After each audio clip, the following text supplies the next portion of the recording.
Irmãos, eu trouxe uma reflexão hoje para trazer com essa reflexão um desafio para que a igreja se empenhe em se tornar esse modelo de igreja que eu venho pregando, que é extraído das Escrituras. Porque basicamente hoje há dois modelos de igreja. Há a igreja cujo modelo é extraído das Escrituras, e há a igreja de mercado. A igreja de mercado, ela segue as tendências para atrair e manter pessoas. O problema da igreja que se comporta como igreja de mercado é que ela é comparável a uma empresa que segue as tendências. Então, se a tendência agora é exaltar a negritude, nós vamos exaltar a negritude, mas nem todos são negros. Então a igreja não é só de negros, a igreja é de negros, é de brancos, é de amarelos, é de índios, é de todas as etnias. O mercado segue as tendências. Agora nós devemos pregar só para pessoas da comunidade LGBT, porque a tendência agora é falar disso. Ou então nós agora devemos pregar só para as pessoas pobres da periferia. A igreja não é segmental. Ela não pode estar presa a um segmento. A igreja é para todos, porque a igreja é para levar a mensagem de Cristo, que é a mensagem transformadora, a todos os segmentos da sociedade. Agora, quem vai fazer a obra na vida das pessoas é o Espírito Santo. Você recebe essa palavra? É o Espírito Santo. Então nós não podemos achar que o êxito da igreja depende exclusivamente da estratégia. A estratégia que trabalha as mentes e as condiciona. E quando eu falo condiciona, eu estou falando que adequa a mente a um padrão comportamental. Então eu, como se fosse aqui todo mundo robô. A partir de agora nós vamos transformar a nossa maneira de lidar com as pessoas. Nós vamos lidar com as pessoas assim e assado. Aí forma vários grupos de treinamento para que o nosso treinamento resulte em atrair pessoas, inclusive pessoas de outras igrejas, porque já não há mais a ética de respeito ao fato de que aquela alma foi conquistada pelo trabalho de uma outra igreja, que também é uma igreja irmã, que está fazendo a mesma obra de Cristo e pregando o mesmo evangelho, e muitas vezes até desmerecendo o que a outra igreja faz, fazendo parecer que o trabalho da outra igreja é inferior ao meu, porque eu tenho um melhor louvor, porque eu tenho uma melhor recepção, porque eu tenho uma melhor estrutura. Isso é antibíblico, irmãos. A igreja deve buscar sempre oferecer o melhor para Deus. Mas a igreja não é a estrutura, a igreja não são as paredes. A nossa igreja, graças a Deus, é refrigerada. Mas muitas igrejas não têm dinheiro para comprar nenhum ventilador. E aquela igreja que não tem ventilador, ela não é inferior a uma igreja como a nossa, que tem um sistema de refrigeração. Essa igreja tem pessoas que têm até doutorado. Eu disse pessoas no plural porque não é uma só. Essa igreja tem pessoas formadas na universidade, mas essa igreja também tem pessoas que ainda não aprenderam nem a ler nem a escrever, mas vão aprender em nome de Jesus. Essa igreja é feita de pessoas que têm um carro, mas também é feita de pessoas que não têm nenhuma bicicleta. E ninguém aqui é inferior pela condição social, nem pela cor da sua pele, nem pela casa que mora ou o bairro onde mora, pela função que ocupa na sociedade. Aos olhos de Deus somos todos iguais, e é assim que a igreja tem que ver as pessoas, sem discriminação e sem distinção. Quando uma igreja se torna segmental, ela setoriza a área da sociedade que ela quer atingir. É como se ela escolhesse um bolo e ela dissesse: eu vou pegar essas duas fatias, as outras fatias não estão boas. Essa aqui esfarelou um pouco, essa outra parece que não concentrou muito o sabor, eu vou ficar só com essas duas fatias. A igreja não é assim. A igreja é o corpo vivo de Cristo na terra, do qual Ele é o cabeça, e nós somos filhos. Foi o tema do Se Joga, a filiação que nós temos em Deus. Um tema tão rico que eu pretendo trabalhá-lo mais em outro momento. A ideia da paternidade. Nós temos um pai que se importa conosco, um pai que não nos distingue nem nos separa. Imagina um pai que tem 7 filhos. Aí ele tem um filho que é mais travado, mais interiorizado, mais calado. Ele já tem um filho que é extrovertido. Ele tem um filho que tem uma veia artística. Ele já tem um filho que tem uma tendência política. Ele já tem um outro filho que quer ser um médico. E ele tem que olhar aqueles filhos todos e saber que direcionamento ele vai dar a cada um, porque ele não pode amar mais a um e menos ao outro. É assim que o nosso Pai nos vê. É assim que o nosso Pai nos ama. Agora tem uma coisa a dizer, que é um tema que eu vou trabalhar aqui, que eu já venho trabalhando há muito tempo e que é recorrente. O que nos limita somos nós mesmos. O que te limita é você mesmo. O que te incapacita é você mesmo. O que te bloqueia é você mesmo. O que impede de você ir além é você mesmo. Porque como o homem pensa em seu coração, diz a Bíblia, assim ele é. Em que sentido? No sentido de que somos nós que nos castramos, nós que nos limitamos. Quando a Bíblia diz graças a Deus em Cristo Jesus, em quem nós temos a vitória, a Bíblia já está declarando que você é vencedor, meu irmão. Obrigado por esses 4 améns que eu tive. A Bíblia já está dizendo que você é mais do que vencedor em e por Cristo Jesus. E que vitória é essa? Que todos vão ficar ricos? Nem todos vão ficar milionários. Mas significa que Deus vai dar meios para suprir as suas necessidades de um modo sobrenatural em Cristo Jesus. Deus vai abrir portas onde não tem portas. Ele vai aplanar montes e Ele vai abrir veios de água no deserto. Tradução: Ele vai trazer prosperidade na sua vida. Prosperidade no padrão de Deus não é para ostentação e exibicionismo. Prosperidade no padrão de Deus é para suprir as suas necessidades e ainda sobrar para que você possa abençoar outros. E isso é absolvido pela fé. Então entenda uma coisa, eu estou na introdução ainda. A minha visão de mim mesmo em Cristo, é o agente limitador ou desatador de bênçãos. Aqui tem uma coisa que você precisa vencer: o coitadismo. Se essa palavra não existe, eu estou inventando. É se sentir um coitado. Coitado, gente, é o diabo que perdeu a graça de Deus e não tem mais saída para ele. Mas você não é um coitado. Em você habita o Espírito Santo. Você é filho do Deus Altíssimo. O seu pai é dono do ouro e da prata. Comece a mudar a sua mentalidade. Renove a sua mente. Transforme-se. A palavra original é metamorfose, que a gente traduz como transformação. O apóstolo Paulo diz em Romanos 12, versículos 1 e 2: renovai-vos. Renovar, o prefixo re quer dizer de novo. Renovar é tornar novo de novo. E a renovação, ela não é uma vez na vida, a renovação é contínua. Porque o mundo é dinâmico, o mundo não para de transformar-se. Você vai se adaptando ao mundo, mas sem perder a essência. Há um tempo atrás não existia esse negocinho chamado computador, nem esse negocinho chamado celular. Eu lembro que eu assisti um filme que tinha um computador da NASA, e era uma sala gigantesca no filme. Eu estava lembrando disso esses dias. O filme mostrava como eles mandaram o homem para a Lua. Era uma sala enorme, com vários computadores. Um celular desse hoje tem mais tecnologia do que aquela sala inteira. E o homem não para de evoluir.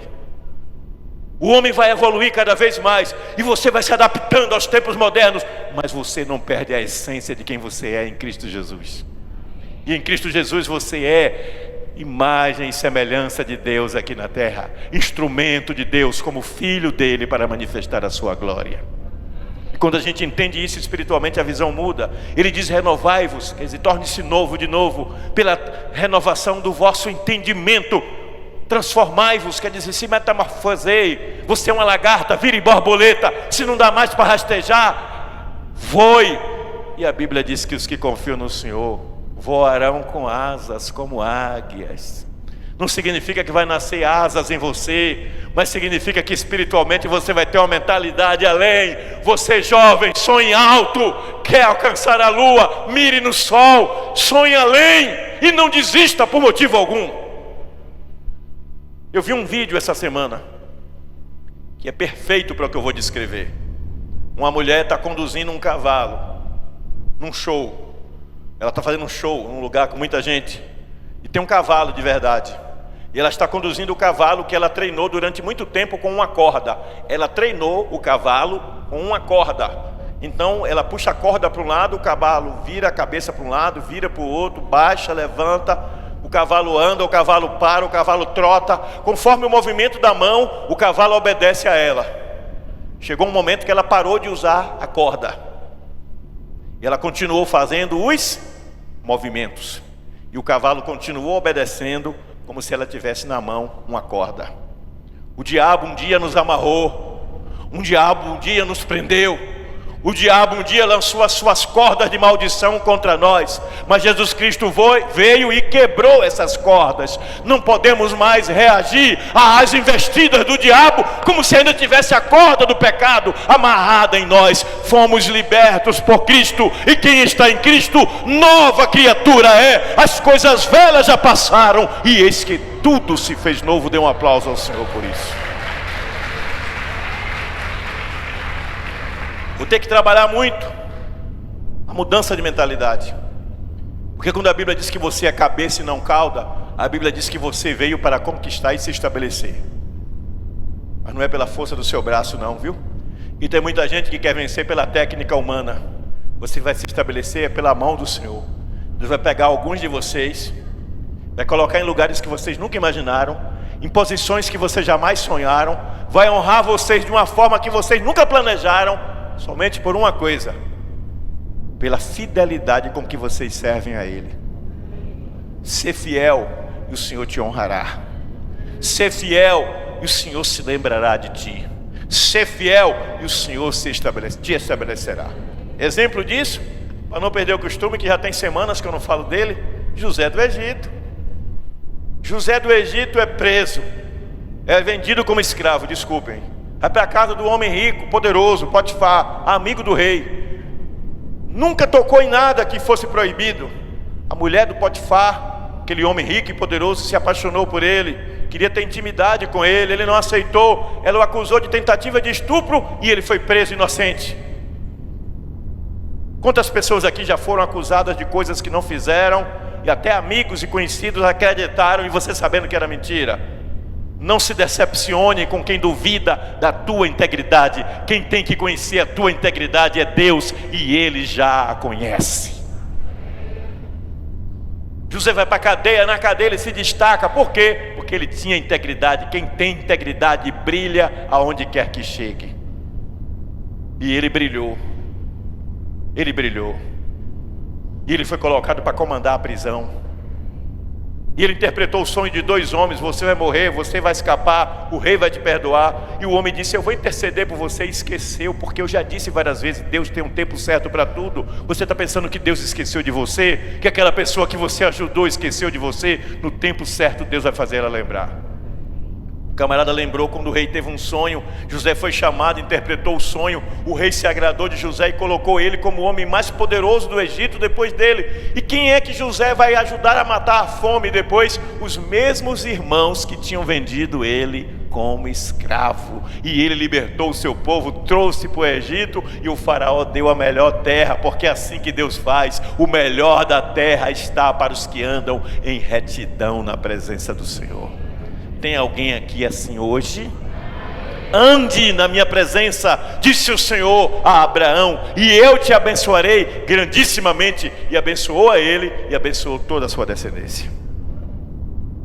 Eu vou contar uma história de um pastor chamado Cândido, que eu já trouxe aqui e vou trazer de novo, em breve.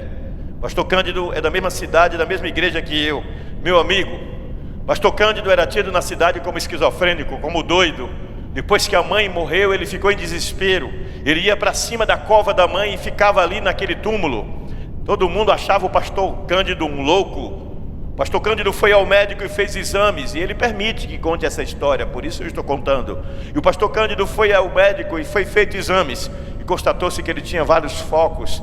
Ou seja, tecnicamente ele era doido. Ele era para estar na rua rasgando dinheiro. O pastor Cândido um dia entrou na igreja, ouviu o pastor Nilson pregando, aceitou a Jesus e disse: pastor, eu quero me batizar num dia de feira livre, no meio da feira, dentro de um tonel, para todo mundo dessa cidade saber que se eu era louco, eu agora sou louco, é por Jesus. O pastor disse: não, Cândido, no meio da rua, num tonel, não vai ficar bem. Aí vai reforçar que você é doido. Mas convide os seus amigos. Cândido se batizou. Cândido se tornou um evangelista. Pegava a bibliazinha dele, o pai dele tinha um comércio e ele conhecia o povo no comércio do pai dele, um armazém. Ele botava a bibliazinha dele debaixo do braço e saía de casa em casa e se tornou o maior ganhador de almas daquela cidade. E o curioso é que ele ganhava as almas, ele não levava para a igreja batista. Ele dizia: procure a igreja mais perto de onde você mora. Cândido se tornou popular. E quando eu fui para o seminário, ele disse: irmão, a sua coragem me estimulou, eu também vou para o seminário. Ele se formou 1 ano depois de mim. Hoje ele é pastor em uma cidade e já abriu várias igrejas na região onde ele está. Mas o pastor Cândido tinha uma caçamba e ele decidiu se dedicar só à obra de Deus. Ele vendeu a caçamba. E aquele homem que ele vendeu a caçamba, ele conhecia, e ele pagou a caçamba 1/3 do valor e o restante ele não pagou. E quando o pastor Cândido foi cobrar, ele disse: eu não tenho documento nenhum provando que eu comprei nada, você passou tudo para o meu nome. E o pastor Cândido ficou no prejuízo, mas o pastor Cândido dobrou os joelhos. É um homem de oração, viu? Antes de assumir o ministério, ele passou uma semana dentro do mato, na caatinga, só levou água, em jejum e oração antes de assumir o ministério. Eu admiro muito ele. A gente está sempre em contato. E esse pastor, ele começou a orar. E na oração ele me contou que ele, naquela madrugada, enquanto a esposa estava dormindo, ele ajoelhou e baixou. Ele disse: Senhor, eu não tenho como sustentar minha família, eu não sei fazer nada. Aquela caçamba que eu botava uma pessoa para rodar era o meu ganha-pão, e eu fui lesado. Senhor, me ajude, Tu és o meu juiz. No dia seguinte, ele foi dormir depois de orar. No dia seguinte, 7 horas da manhã, tinha uma pessoa na porta.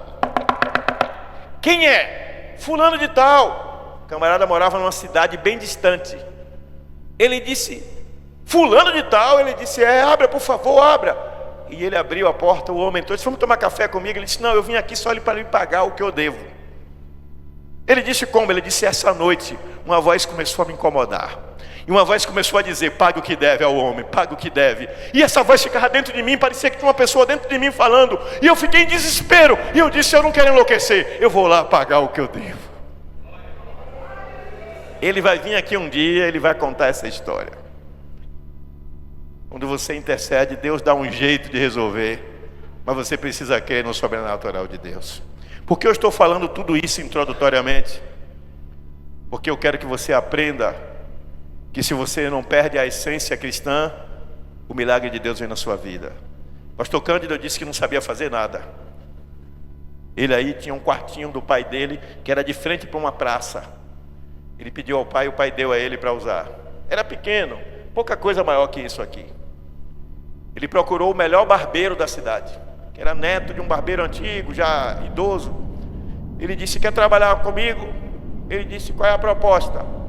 Ele disse: o seu avô não vai lhe dar espaço aqui, que o avô dele era o dono da barbearia. Eu te dou 70% de tudo que você ganhar na barbearia. Eu te dou todo o instrumento, eu te dou todo o material, água e luz, aluguel, tudo por minha conta. O camarada disse: é verdade, eu estou querendo me casar, juntar dinheiro. Eu disse: eu te ajudo. O rapaz topou e trouxe a clientela toda. E a boa parte dos jovens da cidade cortava cabelo com esse rapaz. E ele ficava do lado, chamando pessoas pobres que não tinha dinheiro para pagar, para olhar o rapaz cortar o cabelo, e as vítimas estavam lá. E uma das vítimas, eu não vou dizer quem é, porque a esposa desse rapaz, de quem ele cortou o cabelo, disse assim: olhe, para que economizar com o cabelo? Olha o que ele fez no seu cabelo. Caminho de rato. Caminho de rato é quando corta o cabelo errado. Eu fui vítima, porque eu tinha que ajudar meu irmão a treinar. E eu deixei ele treinar na minha cabeça várias vezes. Aí eu também resolvi cortar cabelo, fui cortar o cabelo de um professor. E eu também fiz caminho de rato no cabelo do professor. Quase perco a disciplina.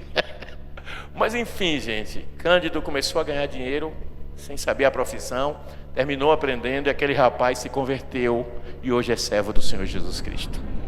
Tudo começou lá atrás, quando ele encontrou Jesus e manteve a essência. O tema da mensagem que eu estou trazendo para vocês hoje, e que eu gostaria que você me acompanhasse atentamente, é que se nós queremos ser uma igreja vitoriosa, nós precisamos disso que eu vou falar agora. 7 características das igrejas que crescem sem perder a sua essência cristã original em Cristo. Vai ficar gravado, você pode assistir no YouTube depois. Se você não estiver no grupo da igreja, eu mando o link para você.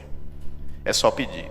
7 características das igrejas que crescem sem perder a sua essência cristã original em Cristo. O texto de Atos dos Apóstolos mostra os primeiros dias da igreja. Não são nem os primeiros anos, são os primeiros dias. Eu quero pintar o cenário para vocês. Jesus tinha morrido. Jesus ressuscita no 3º dia. Os judeus religiosos, líderes da igreja judaica, da religião judaica, começam a espalhar que Jesus não ressuscitou. Começam a dizer que é mentira, que o corpo dele foi roubado.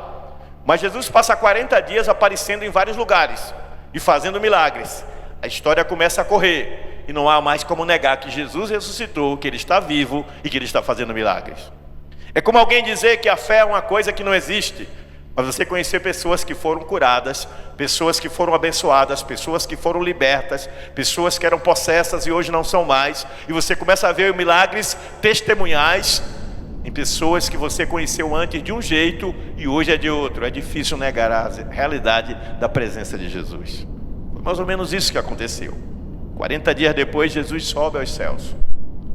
E quando ele está subindo aos céus, os anjos dizem: varões galileus, está em Atos dos Apóstolos, capítulo 1, não temais, este mesmo Jesus que viste subir do céu há de descer em poder e grande glória, e nós aguardamos a gloriosa volta do Senhor Jesus. Vai ser o dia mais extraordinário da história, quando a igreja vai ser arrebatada e vai se encontrar com o Senhor. Toda vez que eu falo isso, só vem na minha cabeça o trecho de uma música que diz assim: ó Pai, eu queria tanto, tanto ver o meu Senhor descer, vindo me encontrar. Eu posso até imaginar a refulgente glória do Senhor Jesus, transpondo as brancas nuvens do mais puro azul. Ele virá. Amém? Num dia em que ninguém sabe qual é, porque ele disse que desse dia e hora só o Pai que está no céu sabe. Por isso você tem que viver a sua vida em santidade, na presença do Senhor, compromissado com Ele, porque Ele vai voltar para buscar a sua igreja da qual você é parte. E se você ainda não é parte da igreja, precisa aceitar Jesus como seu Senhor e Salvador, para ter a garantia e a certeza da vida eterna com Ele. Mas esse era o cenário. Jesus sobe aos céus e a igreja tem medo de ser presa. Então a igreja se esconde, vai para um lugar escondido. E parte da igreja estava num lugar chamado cenáculo. E olhe que a igreja de Jesus não passava nessa época de 120 pessoas. Estão com medo. Viram Jesus, viram os milagres, mas Jesus foi para o céu e eles estão com medo. Mas Jesus fez uma promessa.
Porque permaneceram em obediência à ordem de Cristo, e eles receberam o poder do alto.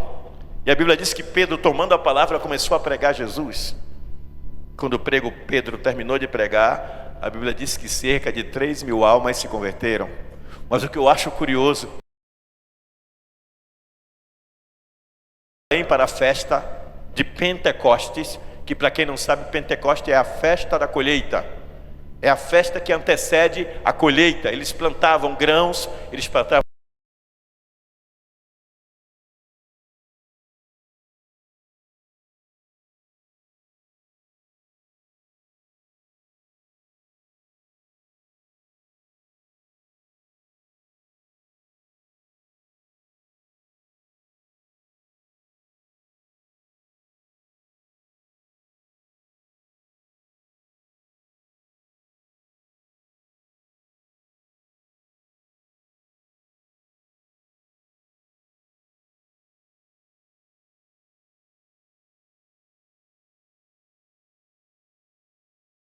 Esses homens não são galileus, traduzindo na linguagem de hoje, não são homens simples do campo, da região lá de pesca. Como é que podem falar o meu idioma que é tão complexo? O outro disse, não, mas eu estou ouvindo no meu idioma. Cada um começou a ver o milagre de Deus, a palavra sendo pregada a cada povo. E a Bíblia diz que havia ali cerca de 14.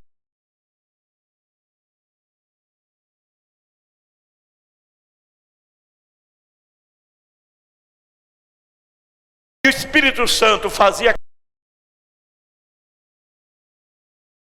Cada um pregava numa língua diferente. A Bíblia não é clara a este respeito, mas a Bíblia diz que a palavra foi pregada e todos aqueles povos creram. Por favor, não se distraia, presta atenção. Num único dia em que o poder do Espírito Santo veio sobre a igreja, o Senhor estabeleceu discípulos em 14 idiomas diferentes. Dê glória a Deus por isso.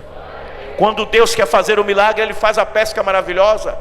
Vocês lembram da pesca maravilhosa? Passaram a noite toda e não pescaram nada. Então, quando foi de manhã, já desistindo, passaram a noite e a madrugada pescando, não pegaram nada. Jesus chega na praia e diz, filhos, pescaram alguma coisa? Não, Senhor, passamos a noite toda e não pescamos nada. Joguem do lado direito da rede. Eles eram pescadores experientes. Eles sabiam que os peixes estavam do outro lado. Era onde costumavam pegar.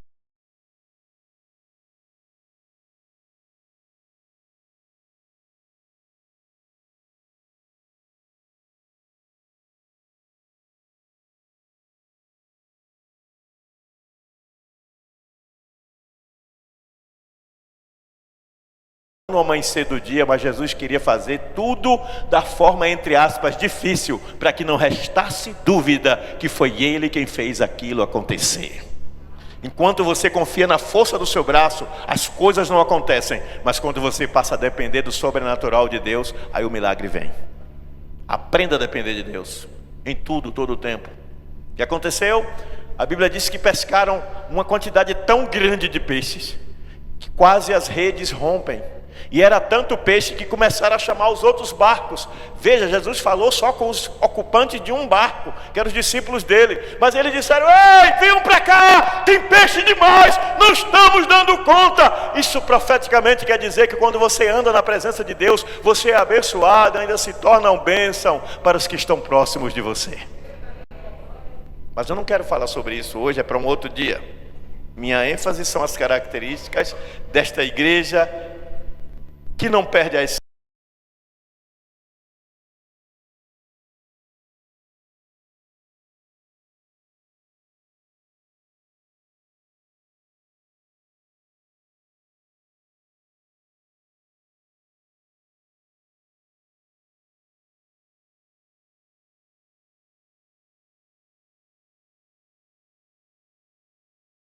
Pregador do século XIX, famoso Dwight Moody, o maior pregador do século XIX.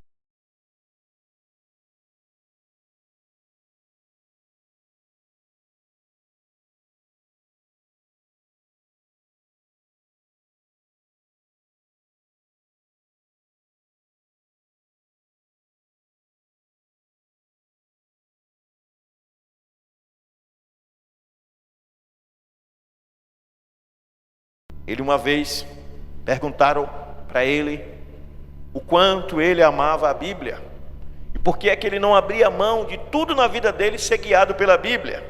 E ele deu a seguinte resposta, que eu espero seja a minha resposta, Senhor, sempre, e que seja a resposta de quem está me ouvindo ou assistindo. Ele disse: ou este livro me separa do pecado, ou o pecado me separa deste livro. Vou repetir: ou este livro me separa do pecado, ou o pecado me separa deste livro. Só quem pode te separar da Bíblia é o pecado. Mas quanto mais você ama a Bíblia e a obedece, mais o pecado se afasta da sua vida, mais poder espiritual você tem para vencer as tentações do diabo. O mundo jaz no maligno, o mundo é cheio de tentações, cheio de vencedor. A Bíblia diz que espada de dois gumes, capaz de separar alma e espírito, capaz de nos ajudar a discernir o que é bom do que é ruim. Jesus Cristo disse: examinai as Escrituras, porque são elas que de mim testificam.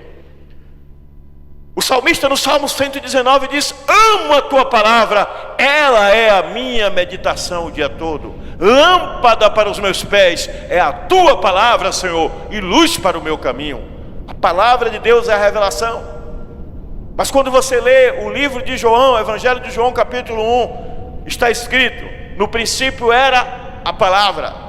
Todas as coisas foram feitas por meio da palavra, e sem a palavra nada do que foi feito se fez.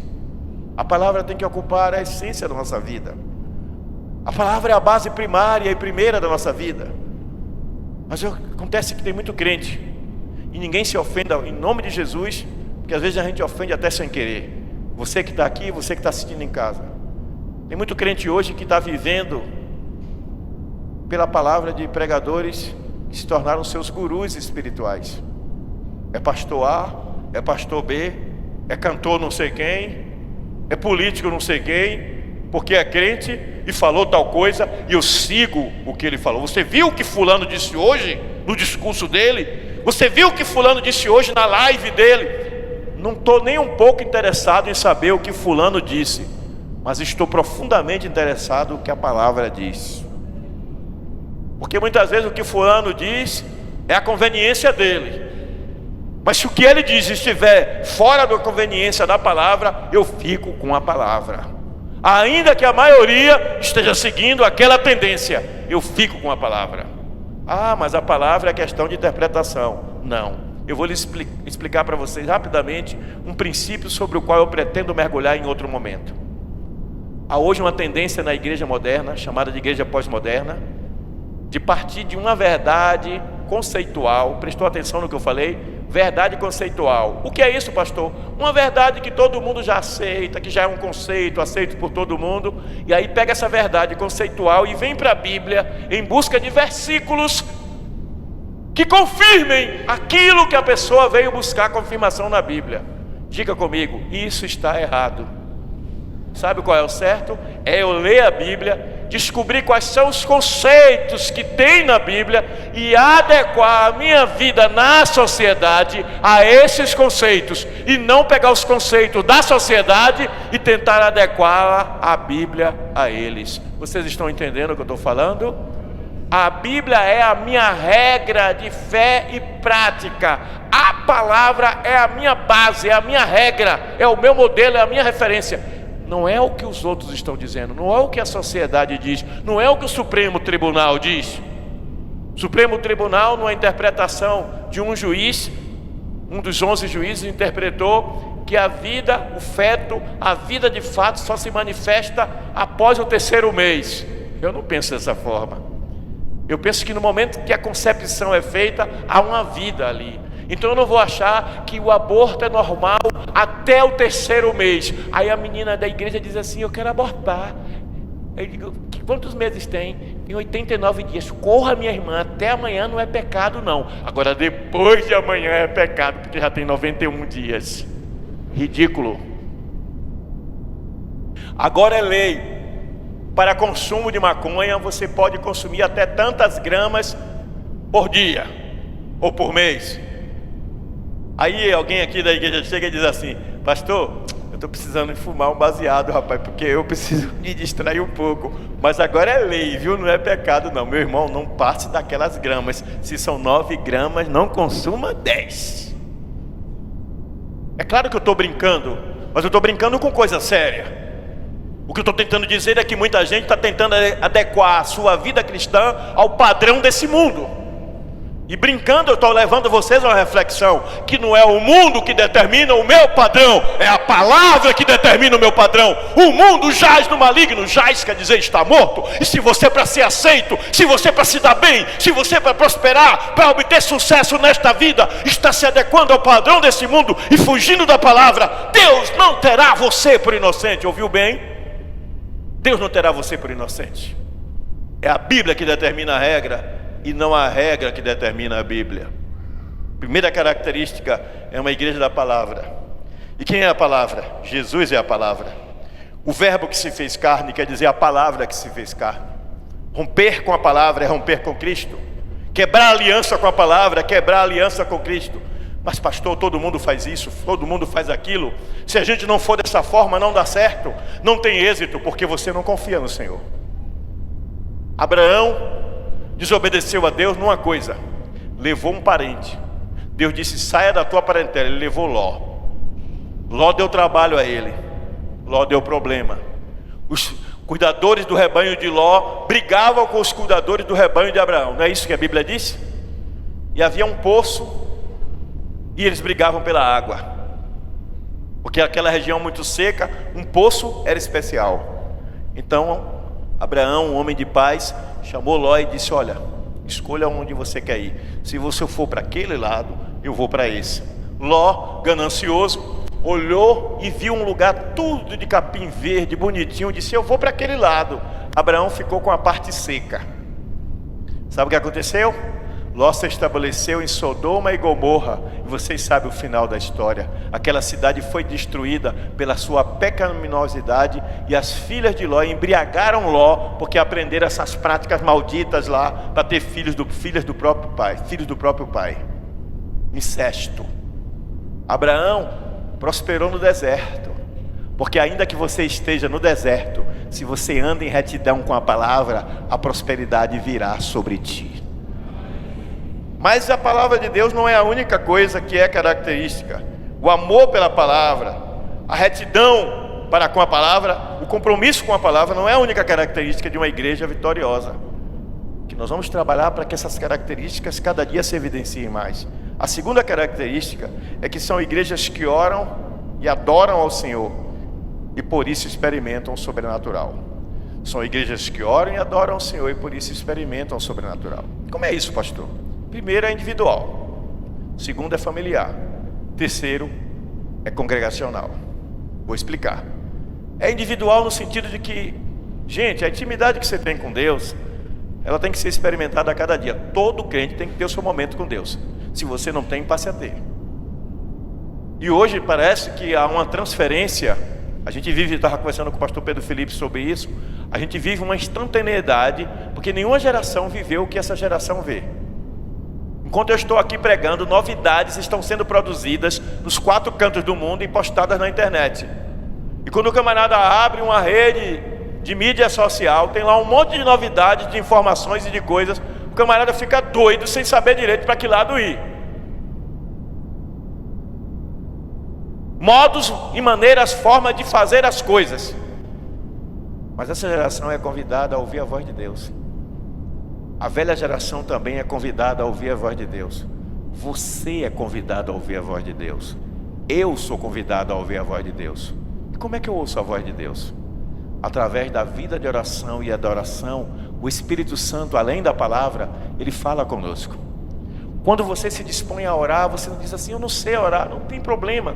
Comece a falar a Deus das suas necessidades. Comece a falar a Deus dos seus medos e das suas angústias. Acredite-me, por experiência própria, você vai sentir a presença do Espírito Santo. E você vai sentir Ele falando com você. E você vai começar a fluir na presença dEle. Você vai cada dia mais exercitar isso. E vai ter mais intimidade com Ele. Ele vai falar com você cada dia melhor.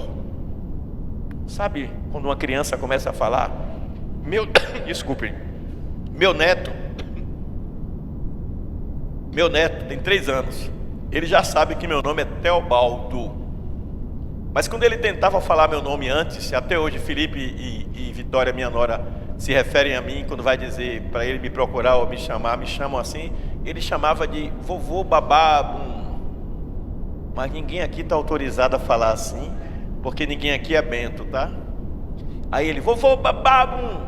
Ele queria falar Teobaldo, mas ele não sabia falar Teobaldo. Meu filho Pedro Felipe, quando era garotinho, pequenininho, ele não falava ônibus nem que pagasse 1 milhão. Ele chamava Ombsu, não era? Ombsu. E Samuel, filho da irmã Maria Teresa, que gostava de pirraçar ele, brincando, ele chamava de Barsuel, porque ele não sabia falar. Quando você está na presença de Deus, em comunicação com o Senhor espiritual, em oração, vai ter coisas que você ainda não vai saber. Jesus e os discípulos dele chegaram e disseram: Senhor, ensina-nos a orar. E ele ensinou o Pai Nosso. E muita gente que pensa que o Pai Nosso é apenas uma oração, quando na verdade o Pai Nosso é um esboço do que deve conter uma oração. Inclusive tem uma pregação minha sobre isso aí na plataforma. Jesus diz que a primeira coisa que nós temos que admitir na oração é a quem estamos nos dirigindo, é ao Pai. Reconhecer a paternidade. Quando você reconhece a paternidade, você também reconhece a filiação. Quando você reconhece a paternidade espiritual, você também admite o pertencimento. Você é dele e ele é seu. Ele é seu pai e você é filho dele, você pertence a ele. Então o Pai Nosso começa com Pai Nosso. Então a primeira palavra que tem que sair da nossa boca é o reconhecimento de quem ele é para nós e de quem nós somos para ele. E a partir daí vem todo um desenvolvimento. Vida de oração e adoração que engrandece a Deus pelo que Ele é. E Ele ama quando alguém faz isso. Sabe uma coisa que eu admiro em outras religiões? Como por exemplo o candomblé, o islamismo. Eles não abrem mão daquilo que eles creem. Você chega para um camarada que é do candomblé, que tem o seu orixá de cabeça lá, ele não tem vergonha de dizer, ele não tem vergonha de engrandecer, e tudo que ele vai falar, ele cita o seu orixá, ele carrega um patuá, ele tem identificação. O muçulmano, 5 vezes por dia ele vira para Meca e reza para Alá, porque é a crença dele, enquanto que muitos crentes não separam 10, 5, 1 minuto para falar com Jesus, porque não tem tempo, porque a vida é corrida. Mas quando bate uma doença, que o médico diz que não tem cura, ou que pode passar por uma cirurgia de perigo, aí todo mundo encontra tempo e todo mundo lembra que existe um Deus. O seu Deus não quer que você o procure somente no desespero, Ele quer que você o procure todo o tempo. A mulher no poço de Jacó, quando ela conversou com Jesus, em João capítulo 4 está registrado isso. A Bíblia diz que quando Jesus chega perto dela e começa a falar as maravilhas, ela diz: Senhor, eu vejo que não é nesse monte, mas em Jerusalém que deve se adorar. E Jesus disse: não, você está enganada, não é nesse monte e nem em Jerusalém, porque ela estava citando lugares.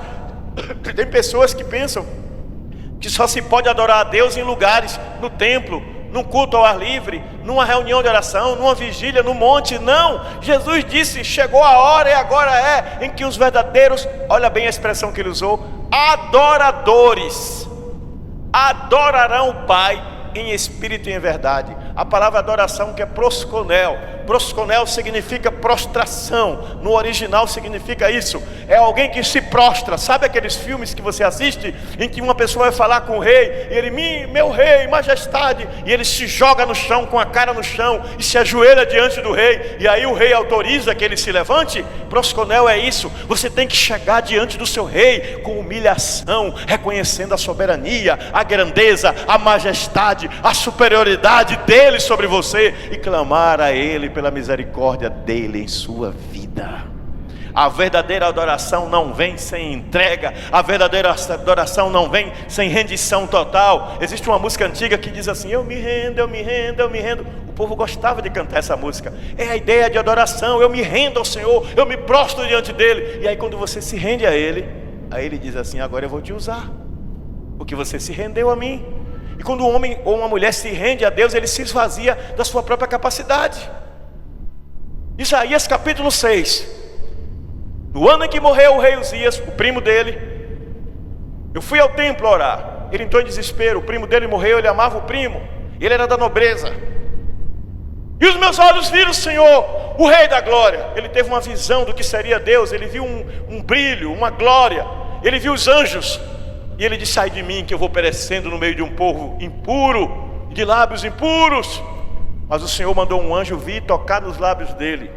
Simbolicamente, ele percebeu um anjo voando. Ele sentiu brasas queimando a boca impura dele. E Deus disse: agora que eu te purifiquei, a quem enviarei? Quem há de ir por mim? E ele disse: eis-me aqui, Senhor, envia-me a mim. Porque ele entendeu que ele tinha sido purificado pela brasa viva do altar. Sabe qual é a brasa viva do altar que tem dentro de nós? Se chama Espírito Santo. Ele veio para nos levar à santificação. Ele veio para nos levar à intimidade com Deus. E quanto mais você ora, mais você mergulha na presença. E quanto mais você mergulha na presença de Deus, mais você conhece de Deus. E quanto mais você conhece de Deus, mais você é dele. E quanto mais você é dele, mais ele te usa. Não queira depender do seu próprio braço, da sua própria força. Deus tem coisas maravilhosas para você. Deus vai te dar um marido bom, uma esposa boa. Deus vai te dar um emprego bom. Deus vai te dar uma carreira vitoriosa. Mas não bote essas coisas como prioridade. Bote primeiro pertencer ao Senhor. O pertencimento tem que vir primeiro. Eu vou àquela cidade fazer negócio. Diz a palavra no livro de Tiago: se o Senhor quiser, eu ali prosperarei, farei bons negócios. Mas só se o Senhor quiser. Isso é a ideia de pertencimento e dependência de Deus. É a ideia de quem ora: Senhor, eu estou para tomar uma decisão importante na minha vida. Me oriente, Senhor. Use pessoas, use circunstâncias. Me mostra se é o que o Senhor quer. Eu procuro fazer isso na minha vida. E quando eu tomo uma decisão depois de orar, pode levantar 1 milhão de pessoas e dizer: Teobaldo, não faça. Se Deus disse faça, eu faço. 1 milhão de pessoas dizendo: Teobaldo, faça. Se Deus diz não faça, eu não faço. Porque a sua experiência é pessoal. Amém? Vida de intimidade com o Espírito Santo, é isso que Deus quer. Mas além dessa característica de ser uma pessoa de oração que experimenta o sobrenatural de Deus, você também tem que saber que outra característica é que são igrejas que proclamam a fé e a mensagem de Cristo sem nenhum constrangimento. A Bíblia diz: procura apresentar-te a Deus como obreiro aprovado, que não tem do que se envergonhar. A igreja tem que entender que a missão principal dela não é reunir para orar, para fazer barulho. Não é reunir para cantar alto, para fazer barulho. Não é ir para a rua protestar, para fazer barulho. O barulho primeiro que a igreja tem que fazer é ir lá fora, atrás dos perdidos. A missão principal da igreja é ganhar almas para Jesus. Mateus capítulo 28, preguei sobre isso. Ide por todo o mundo, disse Jesus, fazei discípulo de todas as nações, batizando-as em nome do Pai, do Filho e do Espírito Santo, e ensinando-as a guardar todas as coisas que eu vos tenho ordenado, até que eu volte. Jesus deu uma ordem à igreja de proclamação. Mas eu pergunto, sem ofender a ninguém, quantos estão fazendo isso? Quando foi a última vez que você que está me ouvindo ou assistindo falou de Jesus para alguém? Falou de Jesus para alguém da sua família? Falou de Jesus para um colega de trabalho, ou de faculdade, ou de escola? Para um vizinho, para um amigo? Ou até para um desconhecido? Quando foi a última vez que você falou do plano de salvação? O plano de salvação é simples. Todos os pecados destituídos estão da glória de Deus. Deus amou o mundo de tal maneira que mandou seu Filho para que todo aquele que nele crê não tenha vida eterna, tenha vida eterna. E se você se arrepender dos seus pecados, aceitar a Jesus, você tem a vida eterna. Só isso. Não tem mistério nenhum. Será que você, sendo crente, não pode testemunhar isso? Mas o que é que os crentes buscam hoje? O espetáculo. O espetáculo. Querem ir na igreja que tenha algo extraordinário. Querem ir no pregador que vai dizer algo novo e diferente. O Senhor tem uma palavra para mim? Há uma visão egoísta na igreja hoje, de buscar algo para si. Eu fui buscar a minha bênção. Eu não fui buscar aprender como ser uma bênção. Está ouvindo, igreja, por favor? Estou vendo gente conversando daqui. Eu fui buscar a minha bênção, ou eu fui aprender como ser uma bênção? O Senhor disse a Abraão, novamente Abraão: anda na minha presença e ser perfeito, e tu serás uma bênção sobre todas as famílias da terra, e eu te abençoarei grandissimamente.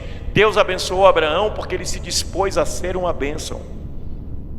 Quando você se dispõe a ser uma bênção, Deus te abençoa. Mateus capítulo 6, versículo 34. Buscai primeiro o reino de Deus e a sua justiça, e as demais coisas vos serão acrescentadas.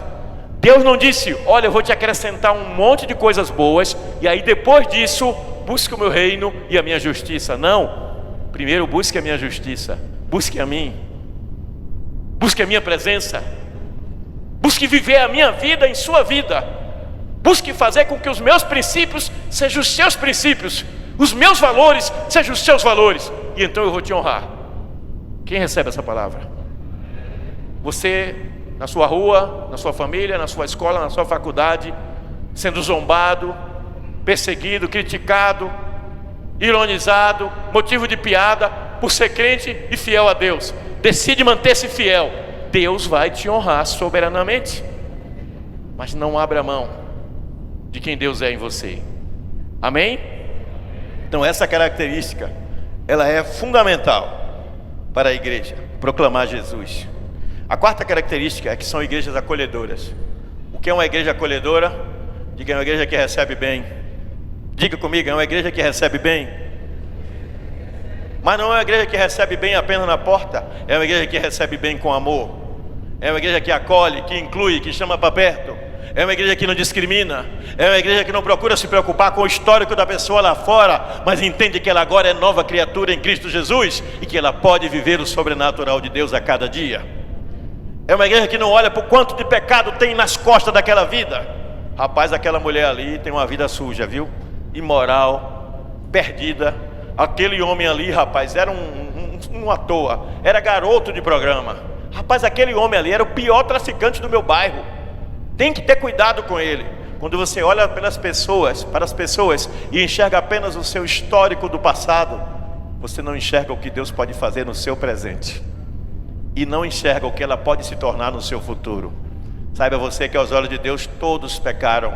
Isso inclui a mim, inclui a você e o resto da humanidade. Mas quando você olha para as pessoas com olhar de esperança, diga olhar de esperança, você acolhe. Isso não quer dizer que você vai deixar de ser prudente, que você vai ser ingênuo. A mulher pegou o morador de rua, botou dentro de casa, não sabia nada dele, o homem foi lá e a matou. Eu não estou mandando ninguém ser imprudente, mas eu estou dizendo que você não pode ser excludente, excluir as pessoas por causa do seu histórico de vida. Você tem que amá-las e, na medida do possível, ajudá-las para que o amor de Deus se manifeste através da sua vida. Igreja acolhedora é uma igreja que ama apesar de tudo. É uma igreja que reconhece o pecado, que condena o pecado, que denuncia o pecado, mas que não desiste de que aquela vida pode ser liberta do pecado. E se o Filho nos libertar, verdadeiramente seremos livres. Eu posso ouvir um amém? Mas não fica só nisso. Tem uma outra característica também bastante significativa, é que são igrejas consolidadoras pela palavra. O que é isso, pastor? É uma igreja que acompanha, uma igreja que discipula, uma igreja que firma a pessoa na palavra. E eu quero dizer que essa igreja foi uma das igrejas mais consolidadoras que já teve nessa cidade, mas ultimamente está sendo negligente nisso.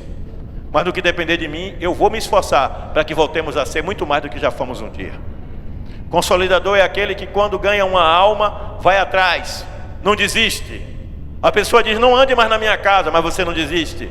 Não quero que orem mais por mim, mas você não desiste. Não quero mais saber de Jesus, mas você não desiste. Sabe por quê? Porque Jesus não desistiu de você. Jesus não desistiu da cruz. Jesus disse, Pai, se for possível, passa de mim esse cálice. Mas ele sabia que não tinha outro meio. Ele disse, seja feita a tua vontade e não a minha. Consolidador é aquele que ama, que cuida, que alimenta, que consola, que traz ânimo, que fortalece, que ensina a palavra, que dá esperança. É aquele que vai atrás. Ah, isso é função do pastor. O pastor também tem que fazer isso com o rebanho todo, mas você tem que fazer com aqueles que Deus deu para você cuidar. Então, se Deus deu a Estefânia uma vizinha para a Estefânia cuidar, que é fraca na fé, que vive entrando e saindo da igreja, caindo e se levantando, é essa a missão que Deus deu a Estefânia, porque Deus sabe o limite de Estefânia. Mas Deus deu a Claudinha 5 colegas de trabalho para ela cuidar. É porque Deus viu que no momento a força de Claudinha, ela dá conta de 5. Então cada um faça conforme a sua força. Nós vamos retreinar. Quer dizer de novo, os que já foram treinados e vamos treinar os que não foram sobre consolidação. Vai ter vários seminários aqui na igreja de treinamento. E eu não vou constranger ninguém, eu não vou forçar ninguém, porque o Espírito Santo vai mover os corações dos que verdadeiramente amam vidas, para que sejam capacitados para cuidar de outras vidas e gerar muitos frutos para Deus. Muitas pessoas acham que a igreja é só para vir aos domingos, ouvir a palavra, ouvir os cânticos, ouvir uma mensagem que vai alegrar o seu coração. A palavra nem sempre vai alegrar o nosso coração. Algumas vezes a palavra vai nos desafiar a um arrependimento, a uma mudança de atitude, a uma mudança de postura, a um reposicionamento espiritual. Não espere que sempre a palavra vai ser a palavra que você queria, mas peça que sempre seja a palavra que Deus tem para você. Não importa quem esteja aqui pregando, peça que essa pessoa seja um vaso nas mãos de Deus, para ser usado por Deus para abençoar a sua vida. Eu posso ouvir um amém?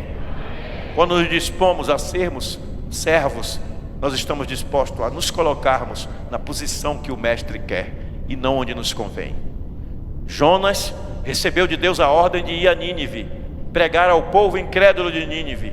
E diz os historiadores que naquele tempo Nínive matava profetas, não gostava de profetas. Ele, com medo disso, pegou um navio e foi na direção oposta. Vem um vendaval para afundar o navio, ele é jogado ao mar, o peixe o engole. Ele então se arrepende, ora a Deus, mas quando ele volta a Nínive, ele prega uma surpresa. Todo o povo se converte, todo o povo se arrepende, o rei se arrepende, e ele fica revoltado, e ele vai sentar debaixo de um pé de árvore, de uma planta, de uma abóbora, e aquela planta murcha, e ele fica ressentido com Deus, porque a planta morreu, mas ele não ficou preocupado com as 10.000 almas que tinha ali, e não eram só 10.000, era muito mais. Deus está usando você para ser bênção na vida de pessoas que você nem imagina, pelo seu testemunho, pela sua vida, e Deus quer que você as consolide, quer seja com uma mensagem que você manda de manhã, desejando um bom dia, e um versículo, quer seja com um áudio, olha, eu estou abençoando você nesse dia em nome de Jesus, quer seja com uma oração. Hoje uma pessoa me contou um problema que está passando de saúde, eu conheço essa pessoa há pouco tempo. Eu gravei uma oração e a pessoa ficou numa alegria imensa, porque eu gravei uma oração e mandei. Eu não fiz nada demais, só orei por aquela pessoa e pelo problema que ela está enfrentando. Deus coloca você para consolidar seus colegas de trabalho, de faculdade, de escola, gente da sua família, com palavras de fé e de esperança, mas você também tem que encarnar isso. Você tem que viver conforme o que você prega. Você tem que viver a vida de esperança, a vida de fé. Esse é o desafio que Deus nos faz. Amém? Glória a Deus por isso. Mas para encerrar, para não alongar mais ainda a mensagem, são igrejas, em penúltimo lugar, que dão uma plena atenção social e se importa com os necessitados. O Ame Mais, que nosso irmão Miller coordena. É um trabalho que vai ao encontro dos necessitados que estão nas ruas, que tem semanalmente feito um trabalho espetacular, maravilhoso, de levar amor, esperança, comida, roupa, agasalho.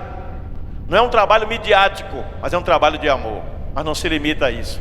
Nós vamos criar aqui na igreja algumas novas estratégias para trabalho nos hospitais, para trabalho nos presídios, para trabalhos em outros ambientes onde a igreja antigamente andava e parou de andar. E você que desejar participar será bem-vindo, porque há lugar para os que amam.